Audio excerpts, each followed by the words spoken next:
이제 지난 시간까지 저희가 열왕기서를 했어요. 열왕기서의 결론은 하나님 말씀대로 열심히 살면 흥하지만 하나님 말씀대로 열심히 살지 않으면 망한다가 주제였습니다. 그 하나의 관점으로 하나님 앞에 올바로 살았느냐, 하나님 앞에 올바로 살지 못했느냐라는, 그래서 하나님 말씀대로 잘 산 사람은 흥하고 그렇지 않은 사람은 망하고, 그래서 결국 이스라엘이 하나님 말씀대로 살지 않아서 망했다. 이 얘기가 이제 우리 열왕기서를 요약한 신학적 관점이라고 볼 수 있습니다. 그 관점 하나로 이스라엘 역사를 쭉 훑어왔던 것이죠. 그래서 우리가 이제 하나님 말씀대로 열심히 살아야지, 그다음에 하나님 말씀대로 열심히 살면 우리가 흥할 수 있다, 이제 이런 마음들이 여러분 속에 있으리라고 생각을 합니다. 근데 오늘 이제 전도서는 조금 다른 이야기를 하고 있습니다. 이제 여러분 전도서라고 생각하면 어떤 생각이 드시나요? 전도서를 아마 예전에 권승 목사님이 설교를 쭉 한번 하신 적이 있는데 기억나시나요? 아마 전도서 처음 나는 오늘 전도서 처음 배운다 이러시는 분들 있으실 겁니다. 예전에 했는데 전도서는 아마 다 기억이 없으실 겁니다. 무슨 얘기를 했지? 그래요. 딱 기억나는 거 하나. 헛되고 헛되니 모든 것이 헛되도다. 그래 인생 무상이야. 뭐 이런 거, 헛된 세상에서 열심히 살아서 뭐 하나 말하는 이제 염세주의적이고 허무주의적인 성경이라는 생각이 여러분 머릿속에 박혀 있으리라고 생각을 합니다. 그러나 전도서는 욥기, 잠언과 함께 구약의 지혜서에 위치하고 있습니다. 그러니까 욥기, 잠언, 전도서 이렇게 세 개가 쭈루룩 나와 있고, 그것이 이제 지혜서라고 합니다. 헛되다는데 뭐가 지혜일까? 세상에 모두 헛되다는데 그게 과연 지혜인가? 우리는 뭐 이런 생각들을 하고 있습니다. 그래서 전도서는 초대교회에서부터 과연 이것이 하나님의 말씀인가? 하나님의 영감으로 기록된 것이 맞는가? 이것이 신앙생활에 정말 유익한 성경인가에 대한 논쟁이 참 많았던 책 중에 하나입니다. 아니 이렇게 이유는 여러분이 아시는 것처럼 헛되다는 단어를 반복적으로 사용해서 삶의 유한성, 부조리, 불공평을 강조하고 있기 때문입니다.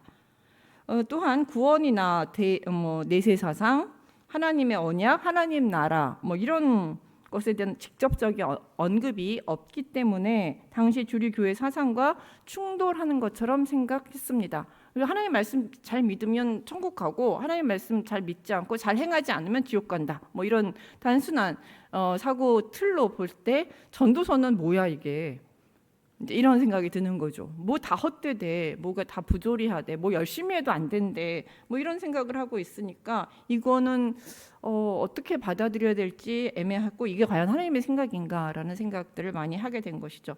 그리고 도덕적이고 율법적인 삶에 대한 강조도 없습니다. 그 앞에 나오는 전도서, 잠언과는 상당히 다른 모습을 보여주고 있고, 오히려 삶의 즐거움, 먹고 마시고 즐거워하는 것에 대한 강조가 권면들 하는 부분이 상당히 많이 있습니다. 중간중간에 후렴처럼 이렇게 먹고 마시고 즐거워하는 것이 하나님이 너에게 주신 복이니라, 이런 말들이 많아요. 근데 중세 같은 경우는 금욕주의적 사회잖아요.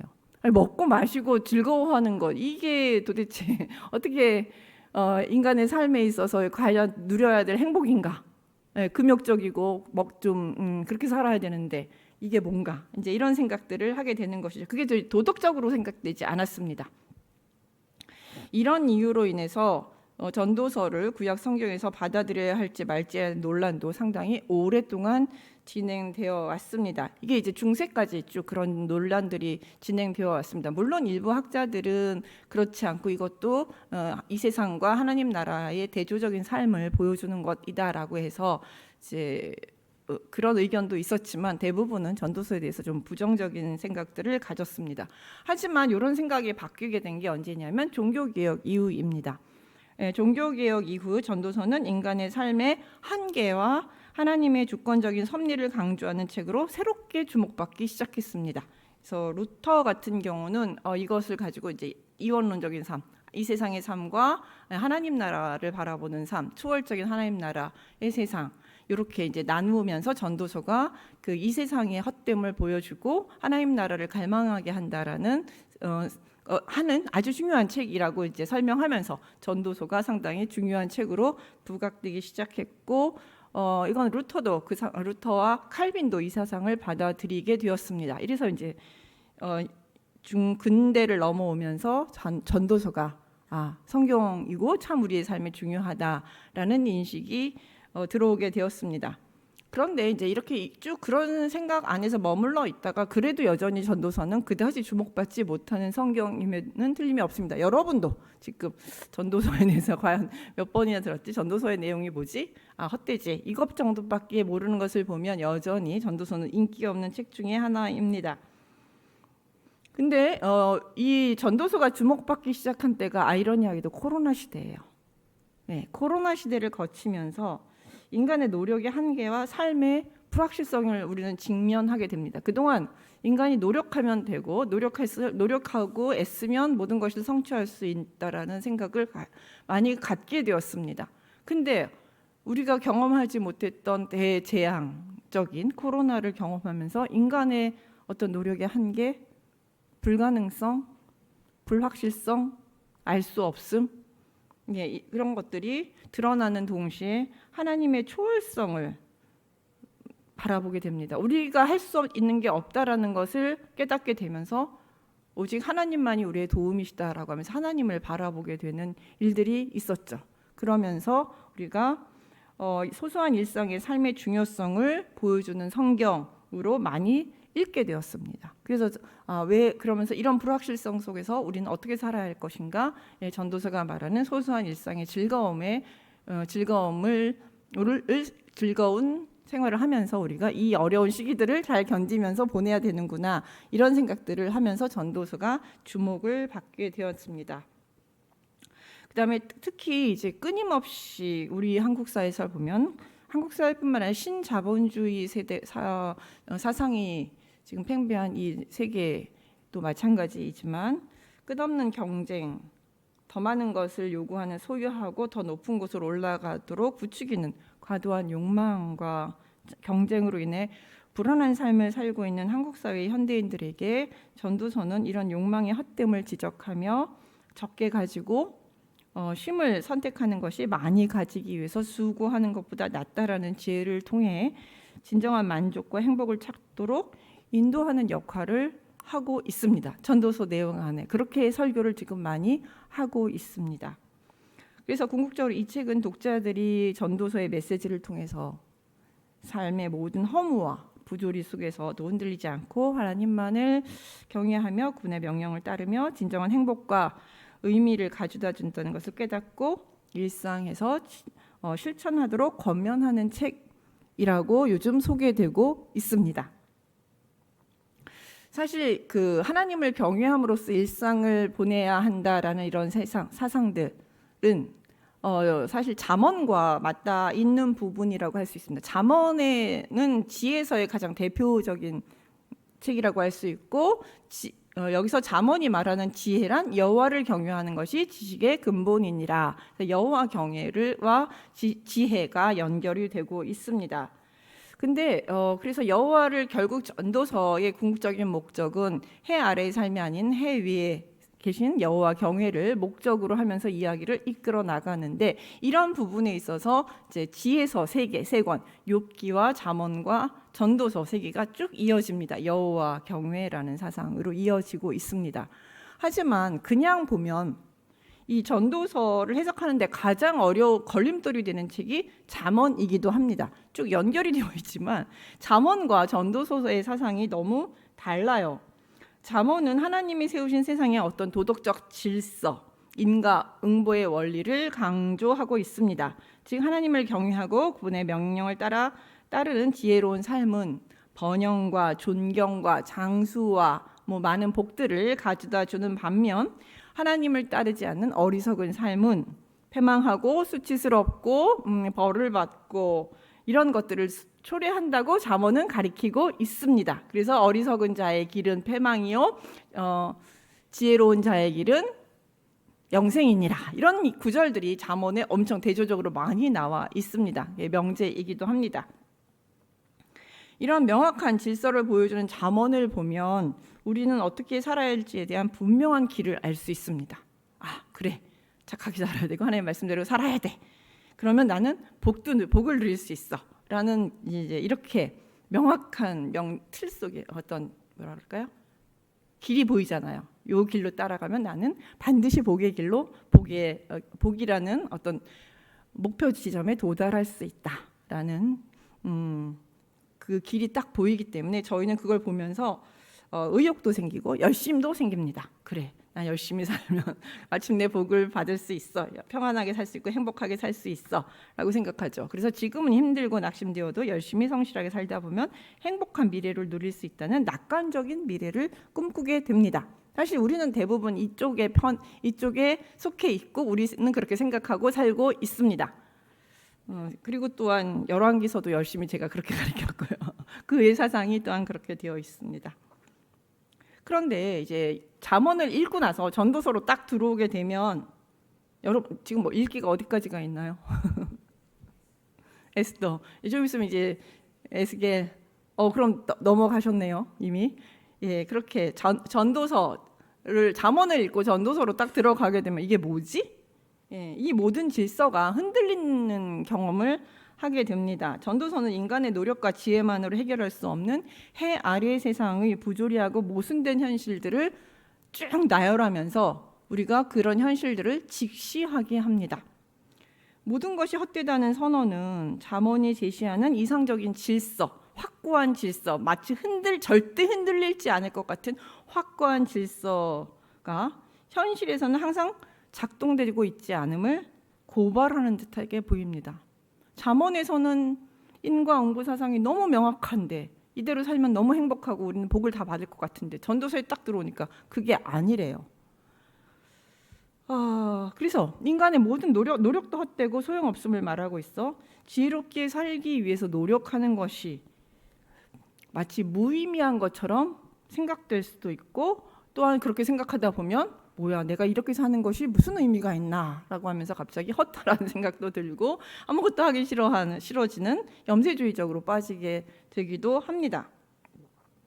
그런데 이런 의문과 모순이 바로 전도서 존재의 이유입니다. 사실 우리의 진짜 삶을 보면 잠언처럼 인과응보의 질서가 작동되기도 하지만 또 많은 부분에 있어서는 그렇지 않은 것처럼 보이는 부조리하고 불확실한 사상. 도대체 왜 저렇게 악인은 잘 살고 의인은 저렇게 고난을 받지? 왜 저 집사님은 저렇게 열심히 교회를 다니는데 왜 저런 많은 고난이 있을까? 왜 저렇게 열심히 하시는데 저 사람의 삶은 나아지지 않을까? 저 사람뿐만 아니라 나를 되돌아보면 나는 왜 이렇게 열심히 한다고 하는데 나의 삶은 항상 나아지지 않고 더 점점 어려워지고 고난이 더 많아지는 걸까? 나에게 온 고난은 도대체 왜 있는 걸까? 내가 뭘 잘못했는데 잠언의 사상으로 보면 나의 고난은 죄 때문이에요. 근데 나는 잘못한 것 같지 않은데 내가 왜 이런 고난을 받아야 되지? 하나님이 나를 미워하시나? 나를 버리셨나? 뭐 여러 가지 생각들이 참 많이 들게 됩니다. 그렇게 해서 보면, 그래서 그리고 또한 우리가 이렇게 부조리하다는 생각도 들게 되고, 우리가 열심히 노력해서 최선을 다해서 노력하면서 살았는데, 전도서는 우리의 노력에는 한계가 있다. 모든 노력도 헛되다. 수고가 헛되다. 이렇게 말하고 있어요.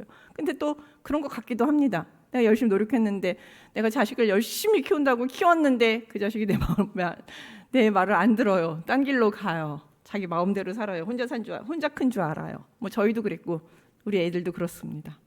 그러면서 이게 뭐지? 라는 생각들을 자주 합니다. 가끔이 아니라 사실은 우리의 삶 속에서는 이런 영역들이 참 많습니다. 그리고 이런 부조리와 함께 인간이 도저히 알 수 없고 해결할 수 없는 고통, 재난도 인간 세상에는 빈번하게 닥치게 됩니다. 그리고 이런 세상은 잠언의 앞에 있는 욥기가 잘 보여주고 있습니다. 어느 날 잘 살고 있던 욥에게 닥친 어마어마한 불행, 알 수 없는 불행. 그러니까 욥의 입장에서만 보면 도저히 이해할 수 없는 불행. 우리는 하나님과 관점을 같이 해서 욥이 왜 고난을 받았는지 다 알고 있지만 당하는 욥은 절대 몰라요. 끝까지 몰라요. 끝까지 안 알려줘요. 네, 끝까지 몰라요. 그래서 욥은 할 수 있는 건 딱 하나였어요. 하나님, 도대체 왜 이러십니까? 하나님, 나 좀 살려주십시오. 내가 뭘 잘못했길래, 나 별로 하나님한테 잘못한 건 없는 것 같은데 저한테 왜 이러십니까? 하나님, 만나서 우리 얘기 좀 해봅시다. 하나님, 재판정에 내가 설 테니까 하나님, 한번 우리 만나서 얘기 좀 해봅시다. 저 좀 만나주세요. 이게 이제 욥이 친구들하고 토론하다가 하다 이제 나 죄 없다라고 변명하다 안 되니까 이제 하나님한테 호소한 내용이죠. 네, 그게 이제 인간의 삶인데 끝까지 하나님 답을 안 해주십니다. 그러나 그 모든 시간 속에서 제가 오늘 이제 곰곰이 생각해 보니까 욥기의 가장 큰 의미는 뭘까? 그 모든 시간 속에서 고통의 시간을 다 알지를 못해요. 우리는 왜 이 고통이 우리에게 왔는지, 왜 이런 힘든 일이 우리에게 벌어졌는지, 우리 세상에 있는지 다 알 수 없어요. 하나님이 다 알려주시지 않고, 하나님 뜻을 알려주셔도 우리는 이해 못해요. 하나님의 그 크심을, 이 물방울 하나보다 못한 우리가 다 이해할 수는 없다라는 것이죠. 다만 우리가 욥기에서 배울 수 있는 한 가지는 그는 그 고난의 시간 속에서 한 번도 하나님을 놓지 않았다라는 것이죠. 하나님한테 애원도 하고, 불평도 하고, 한번 만나달라고 막 하나님한테 아마 하나님 앞에 계셨으면 이렇게 먹살잡을 짤짤하면서 왜 나를 안 만나 주십니까? 이럴 수도 있고, 문을 끊임없이 두드리면 하나님, 나 좀 만나 주십시오. 나와 함께 해 주십시오. 내가 뭘 잘못했습니까? 나 잘못한 거 없는데. 내가 잘못했다고 말하는데 제 친구들한테 나 잘못 없다고 좀 얘기 좀 해 주십시오. 그러면서 끊임없이 하나님을 붙들고 있었던 것. 그것이 욥기의 가장 중요한 의의가 아닌가 생각합니다. 그는 한순간도 하나님을 놓지 않았어요. 그 모든 고난의 시간 속에서. 그리고 하나님은 마침내 만나 주셨죠. 하나님의 시간에 그를 만나 주셨고, 욥은 하나님을 만나는 것으로 만족했습니다. 답을 듣지는 못했어요. 자기가 왜 고난 당했는지 답은 듣지 못했지만 하나님을 만남으로 그 모든 고난을 해소하면서 다시 하나님 안에서의 삶으로 그는 들어가게 됩니다. 그가 뭐 부를 다시 누렸다 이런 것들은 아마 그에겐 그렇게 중요한 문제는 아니었을 것 같습니다. 그에게는 가장 중요한 건 내가 하나님을 만났다. 하나님이 나를 버리지 않았다. 하나님 나와 함께 하시는구나. 이것이 아마 그에게 있어 가장 중요한 이유였을 것입니다. 근데 어쨌든 그건 이제 욥의 결론이고요. 결국은 해피 엔딩이지만, 그러나 그 과정에 있는 우리들은 모른다는 거죠. 끊임없이 모른다는 거죠. 그냥 헤매고 있고 부조리해 보이고 이 세상을 그냥 살고 있는데 바로 그 중간의 삶을 전도서가 이야기를 하고 있는 것이죠. 엽기는 처음부터 끝까지 다 보여주시면 전도서는 그 중간의 삶에 대해서 우리가 어떻게, 그 중간의 삶을 우리가 어떻게 살아야 할 것인가에 대해서 욥처럼 끊임없이 하나님을 불러내면서 아득바득 살아야 될 것인가, 아니면 또한 다른 삶을 선택할 수 있는 것인가에 대해서 이야기해주고 있습니다. 이렇게 세상은 잠언 앞에 있는 욥기와 잠언을 중심으로 해서 욥기와 전도서는 잠언이 가운데 있어요. 욥기, 잠언, 전도서 이렇게 딱 있는데 잠언이 중심을 딱 잡고 있습니다. 잡고 욥기와 전도서를 양손으로 이렇게 잡고 있는 거죠. 잠언이 잡고서 흔들리고 불안하고 알 수 없는 인간 세상 속에서 어떻게 삶을 바라보고 사는 것이 하나님을 경외하는 지혜로운 삶인지를 우리에게 알려주는 것입니다. 즉 세계의 지혜에서는 궁극적으로 하나님이 세상을 다스린다는 하나님의 주권이라는 큰 틀, 그리고 큰 틀, 여호와 경외라는 큰 틀 안에서 잠언이 하나님이 세상을 다스리는 가장 근본적인 원리인 인과응보의 원칙을 알려주는 역할을 한다면, 욥기와 전도서는 에서 언급되는 흔들리고 불안하고 고통스러운 실제 삶을 붙잡아주는 역할을 잠언이 하고 있는 것이죠. 결국 큰 그림은 인과응보예요. 하나님 여호와 경외 그 법칙. 그러나 이 욥기와 전도서는 그 밑에서 흔들리는 우리의 실제 삶 속에서 우리가 어떻게 살아야 할 것인가에 대한 이야기를 해준다는 것이죠. 이렇게 성경은 우리 인간 삶의 복잡성과 다양성, 그다음에 모호성, 불확실성을 알려주고 있습니다. 인간이 이해할 수 없는, 그러니까 어떤 우리의 삶 속에서 한 가지의 관점만을 성경이 이야기하지 않는다는 것이죠. 이렇게 지혜서 3개밖에 없어요. 근데 관점이 다 다르다는 거죠. 예, 조금씩 세상을 바라보는 관점을 이 관점도 있고 이 관점도 있고 이 관점도 있다. 하나의 관점만을 가지고 보는 것이 아니라 다양한 관점을 가지고 바라봄으로써 하나님의 세계에 대한 그리고 우리가 삶을 좀 세계를 좀 더 이해하고 우리의 삶을 좀 더 이해하며 하나님 안에서 행복하게 살 수 있는 삶의 방법을 우리들에게 알려주는 것이 지혜서의 역할이라고 할 수 있습니다. 인간이 이해할 수 없는 고통도 무질서하게 보이는 상황도 영원히 계속될 것 같은 불합리와 부정의 상황도 궁극적으로는 하나님의 통치를 이루어가시는 과정임을 인정하라고 우리에게 말하는 것입니다. 제가 이 글을 쓰다가 요즘 어떤 우리 학생에게 질문 받기도 했고 AI를 설교에 어떻게 활용할 것인가 이런 질문을 받기도 해서 한번 AI에게 제미나이에게 물어봤어요. 잠언과 전도서의 관계를 물으며 어떻게 설교에 적용하면 좋겠니? 하고 물어봤더니 제미나이가 좋은 대답을 저에게 주더라고요. 여러분도 한번 궁금한 거 있으면 물어보세요. 뭐라고 대답했냐면 이상을 꿈꾸고 현실을 직시하라는 것과 노력하되 결과에 얽매이지 말라는 것이죠. 그러니까 여기서 그 이상은 잠언을 얘기하고 현실을 직시하라는 것은 전도서이고 그다음에 노력은 열심히 하라는 것은 잠언이고 그러나 결과에 연연하지 말라는 것은 전도서라는 거죠. 참 이런 때 볼 때마다 제가 자괴감을 느낍니다. 저의 언어보다 제미나의 언어가 더 뛰어남을 제가 또 발견하면서 약간 한편으로는 좀 편하지만 한편으로는 위축감을 느끼면서 제가 이 구절을 여러분한테 말씀을 드리는데 참 정리를 잘한 것 같습니다. 이렇게 잠언은 우리의 삶의 나침반 같은 역할을 한다면 전도서는 우리가 나침반을 들고도 때로는 길을 헤매며 살아가는 일상적인 우리의 모습과 그 속에서 어떻게 살아가야 할지를 말해주고 있습니다. 그래서 이제 제가 이 전도서 일상의 신학이라는 책을 쓴 김순영 박사님 계신데 글은 전도서를 일상의 신학이라고 표현을 하고 있습니다. 그러면 여기까지가 서론입니다. 네, 이렇게 긴 서론을 마치고 나서 오늘 읽은 본문에 대해서 저희들이 이제 긴 서론을 바탕으로 해서 전도서 본문 내용을 들어가려고 합니다. 전도서 1장 1절은 전도서의 이제 서론이자 제목이라고 할 수 있습니다. 여기서 이제 전도서의 저자를 소개하고 있죠. 보시면 다윗의 아들 예루살렘의 왕 전도자의 말씀이니라라고 해서 소개하고 있습니다. 여기서 전도자로 번역된 히브리어는 코헬렛이라는 단어예요. 구약에서는 오직 이 전도서에서만 사용하고 있어요. 그래서 이 단어는 원래 카할이라는 모으다라는 단어의 여성 분사형으로 모으는 사람이란 뜻으로 회의를 소집하거나 회의의 의장을 맡는 사람 혹은 지혜나 격언을 수집하는 사람 이런 의미로 이제 해석이 될 수 있습니다. 하지만 구약 전통 속에서 여기서 코엘렛은 근데 이제 다른 의미는 찾아낼 수가 없어요. 왜냐하면 딱 전도서에만 이 단어가 나오기 때문에 어떤 의미, 요 이상의 의미를 찾아내기는 그렇게 쉽지는 않습니다. 하지만 구약의 전통 속에서 코엘렛은 다윗의 아들이며 그의 뒤를 이어 왕이 된 솔로몬이 아닐까라고 생각합니다.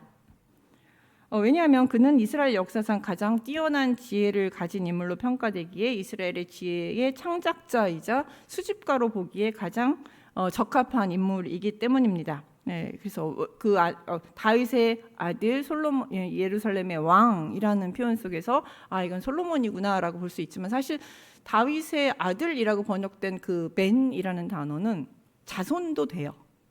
그러니까 꼭 솔로몬일 수도 있지만 솔로몬이 아닐 수도 있는 것입니다. 그러나 우리가 계속 이게 솔로몬이라고 보는 것은 또 여기 전도서를 읽다 보면 전도자가 뭐라고 얘기를 하냐면 자신이 모든 부와 지식과 경험을 다 해보았다고 주장하고 있거든요. 이런 경험이 가능한 인물이 솔로몬로 우리가 성경 전체를 쭉 볼 때 솔로몬이 가장 적합한 인물입니다. 가장 큰 부와 영예를 누렸고 지혜도 모든 지혜를 탐구한 인물이기 때문에 우리가 솔로몬으로 보기가 가장 좋습니다. 그래서 이제 대부분 솔로몬으로 이제 구약 전통 속에서 우리는 해석을 합니다. 근데 이게 좀 재밌는 해석도 있습니다.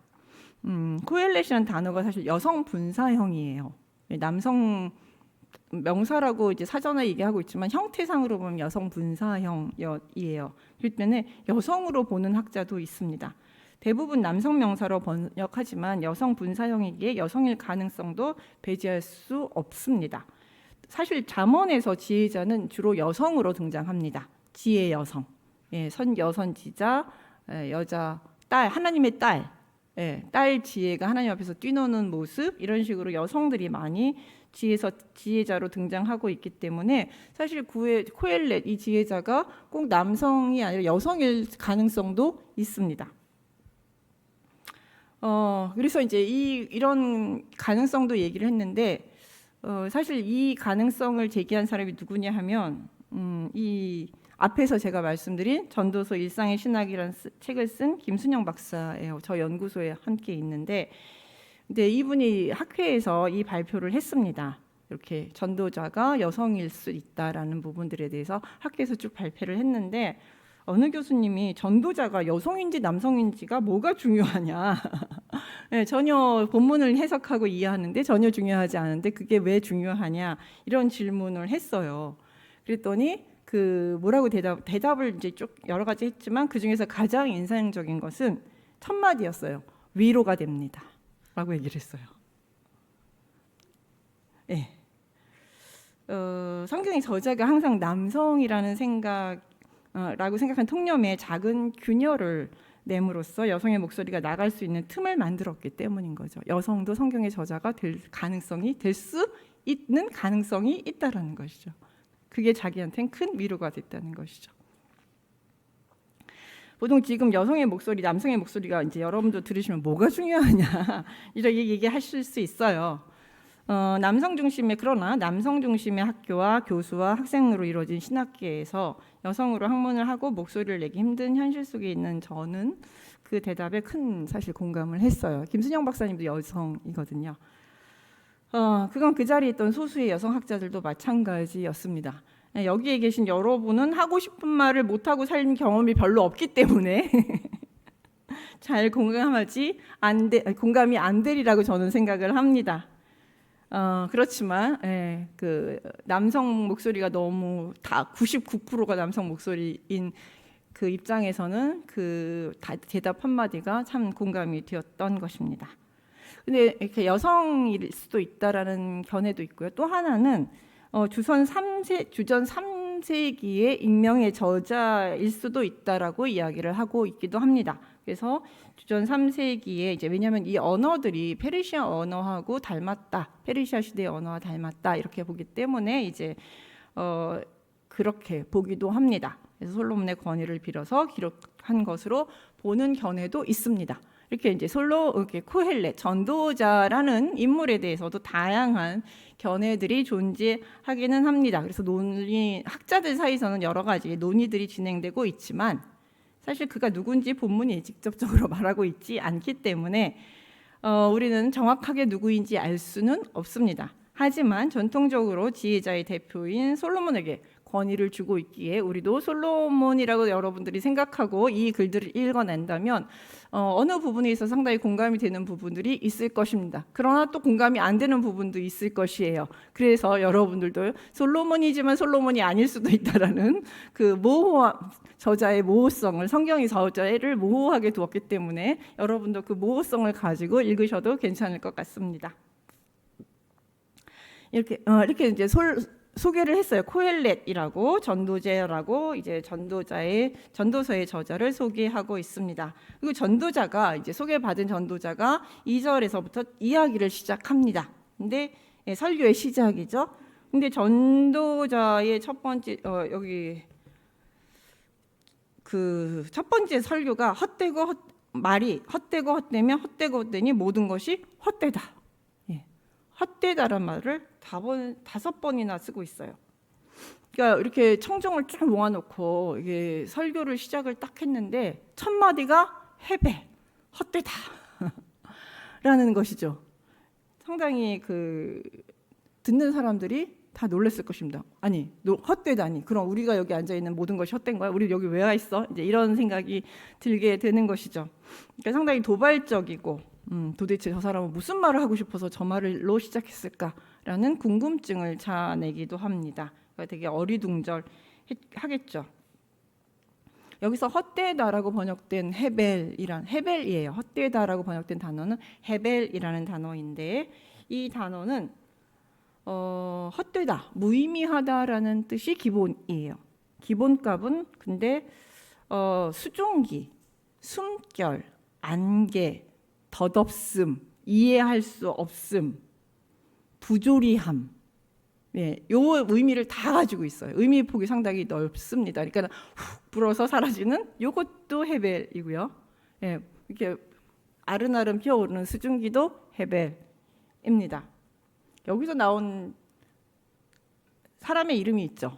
아벨과 가인. 아벨. 여러분이 아는 그러니까 이렇게 순간 살아 있다가 금방 덧없이 사라진 인물이란 의미인 거죠. 그래서 이런 다양한 뉘앙스를 가지고 있고요. 이 단어가 전도서에서 38번 등장을 해요. 그래서 이 단어가 전도서의 중심 단어라고 볼 수 있습니다. 그래서 이 전도자는 자기의 일성으로 이 전도서의 중심이 되는 헤벨로 시작을 합니다. 그러면서 자신들이 앞으로 탐구할 모든 주제들, 지혜, 부귀, 쾌락, 노동, 명예, 권력 등 뭐 다양한 주제들이 있는데 이런 것들이 궁극적으로 전부 헛되다, 헤벨이다 라고 선언하면서 이야기를 시작해요. 왜 얘기하나? 뭐 이런 생각이 들기도 하겠죠. 그러니까 전도자는 인생의 모든 것이 인간이 이해할 수 없고 통제 밖에 있으며 영원하지 않고 부조리하다라는 어떤 복합적인 의미를 전달하기 위해서 헛되다라는 단어를 사용한 것이죠. 그러니까 무의미하다라는 뜻도 있지만 부조리하다는 뜻도 있습니다. 공허하다라는 뜻도 있고요. 어떤 교수님은 앞부분은 공허하다라는 뜻으로 많이 사용됐지만 뒷부분으로 갈수록 전도서가 뒷부분으로 진행될수록 부조리하다라는 의미로 더 많이 사용하고 있다라고 이야기하시기도 합니다. 이렇게 이제 1장 2절까지 했는데 시간이 너무 많이 진행이 되기도 합니다. 그다음에 이제 3절로 넘어가면 3절부터 7절까지는 그 인생 뭐라고 얘기하냐면 해 아래서 수고하는 모든 수고가 사람에게 무슨 유익인가라고 하는 것에 대한 질문과 답들입니다. 3절에서 인간의 모든 수고가 무슨 유익이 있는가? 아무런 유익이 없다라는 얘기죠. 이게 수사학적 질문이잖아요. 그럼 여기서 해 아래라는 것이 되게 중요해요. 뭐냐면 전도서는 세 개를 나눕니다. 해 아래 세상과 해 위의 세상. 해 아래 세상과 해 위의 세상으로 나누고 이 전도서 내가 전도자가 바라보고 이야기하는 세상은 어느 세상이냐면 해 아래 세상이에요. 해 아래 세상이라는 것은 우리가 살고 있는 현실 세계를 말하고 있습니다. 그리고 해 위의 세상은 그럼 해 아래가 있으면 해 위의 세상이 있겠죠. 거기는 하나님이 계시는 곳, 초월적인 곳, 하나님의 질서가 통용되는 곳이라고 이야기하고 있습니다. 그렇기 때문에 전도자는 분명히 자신이 보고 있는 세계관을 설정해주고 있어요. 나는 이 세계, 인간이 사는 세계에 대해서 명확하게 관찰하고 본 것을 너희들에게 이야기해주고 있는데 그걸 보니 이 해 아래 세상, 인간 세상에서 하는 인간의 모든 수고가 참 헛되더라. 무슨 의미가 있느냐? 유익이 있느냐라고 묻습니다. 근데 이거는 사실 전도자만의 질문은 아닙니다. 우린 때때로 살다가 나의 인생은 무슨 의미가 있지? 나는 왜 사는가? 이런 질문을 한 번도 안 해본 사람은 없으리라고 생각합니다. 뭔가 힘들수록 아니면은 갑자기 모든 허무감이 물려서 난 왜 살지? 나는 왜 이렇게 열심히 동동거리면서 하루 종일 살고 있지? 나는 왜 이렇게 맨날 힘들게 왜 살고 있지? 이게 무슨 의미가 있지? 누군가한테 실망했을 때, 내가 좌절했을 때 우리는 이런 질문들을 늘 하고 삽니다. 그 질문이 전도자의 첫 번째 질문이라는 것이죠. 그러면서 전도자는 4절, 5절, 6절 그러니까 반복되는 사건들 어떤 것들이냐면 한 세대는 가고 한 세대는 오되 땅은 영원히 있고 세대가 계속 반복이 돼요. 땅이라는 무대 위에 무대는 바뀌지 않고 계속 뭐만 바뀌어요? 연극하는 배우만 쭉 바뀌어요. 그러니까 우리 부모님 온 세대, 그 전에 부모님들이 왔다가 돌아가시고, 그 부모님들이 왔다가 돌아가시고, 또 우리가 왔다가 죽고, 또 다음 세대가 왔다가 죽고, 계속 반복되는. 근데 사는 방식이 그렇게 문명은 많이 발달됐지만 인간의 삶이란 것이 그렇게 또 새롭지 않아요. 계속 반복되는 것이죠. 땅의 영원성에 비해 무대는 그대로 있는데 사람만 계속 바뀌는 이런 반복되는 모습. 그 다음에 5절에 보시면 해는 뜨고 해는 지되 그 떴던 곳으로 빨리 돌아가고, 날마다 해가 떠요. 둥근 해가 떴습니다. 자리에서 일어나서 햇님이 방긋 이러면서 이제 아침마다 해가 뜨는데, 이 전도자는 이걸 무한 반복, 뜨거지고 뜨거지고 뜨거지는 이런 반복을 통해서 뭐라 그럴까요? 지겨운 무한 반복을 설명하고 있습니다.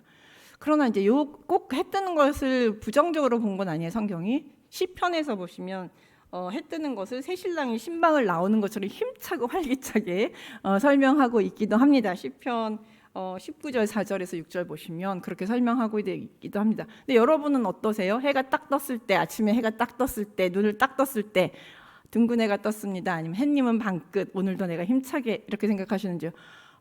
오늘도 아침이 밝았네.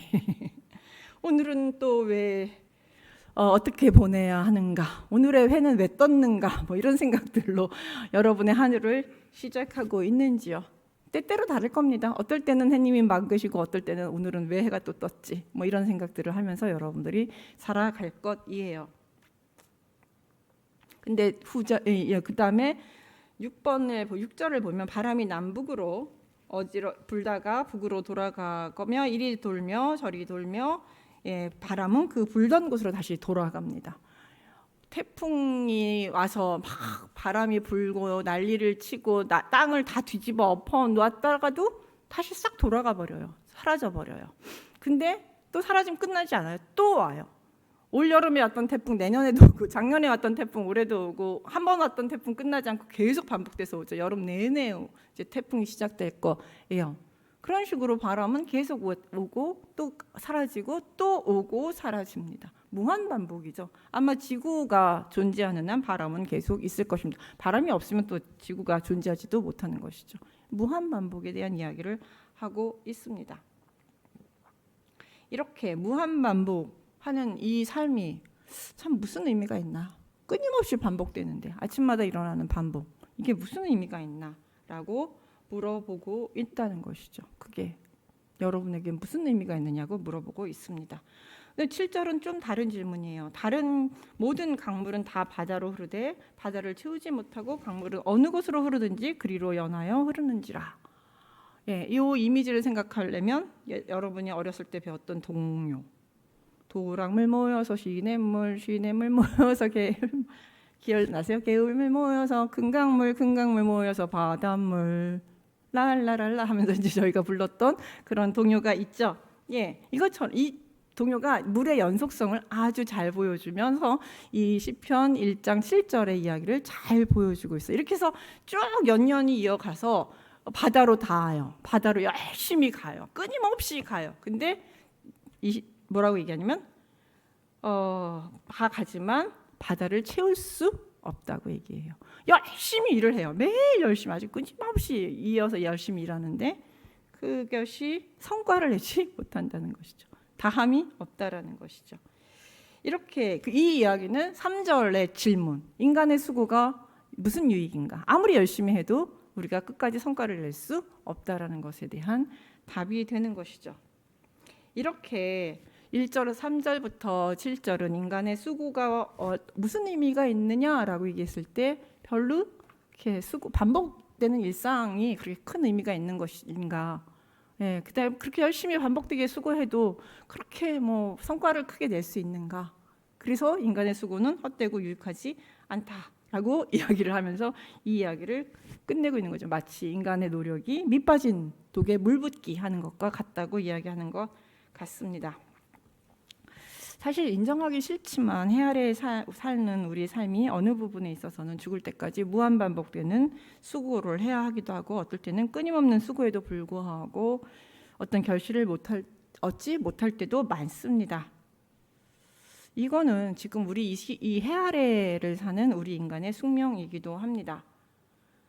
근데 전도자가 이 부분을 가장 먼저 쓴 이유는 이런 우리의 해 아래의 삶을 직시하라는 것입니다.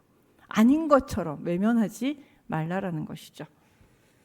그렇게 우리의 허무함을 직시할 때, 우리의 무능력함을 직시할 때 우리는 비로소 이 땅에 소망이 없고 우리가 바라봐야 될 대상이 어디다? 해 위가 아래가 아닌 해 위의 세상을 비로소 바라볼 수 있기 때문인 것이죠. 그래서 이렇게 계속 반복해서 이 해 아래 세상의 무의미함, 헛됨을 우리에게 자세하게 설명해주고 있습니다. 이렇게 얘기하지 않으면 우리는 여전히 해 아래에만 눈을 두고 사는 속성을 가지고 있기 때문입니다. 오늘 여러분의 눈은 어디를 향하고 있나요? 계속 반복되는 일상, 해 아래의 세상 속에서만 눈을 두고 나의 삶은 왜 이런가라고 지금 허덕이고 계신가요?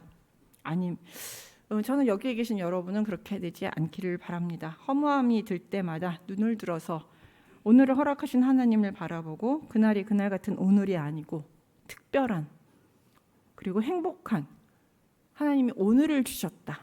그날이 그날이 아닌 오늘을 주셨다는 것에 감사하면서 그 은혜를 발견하는 여러분이 되시기를 기도합니다.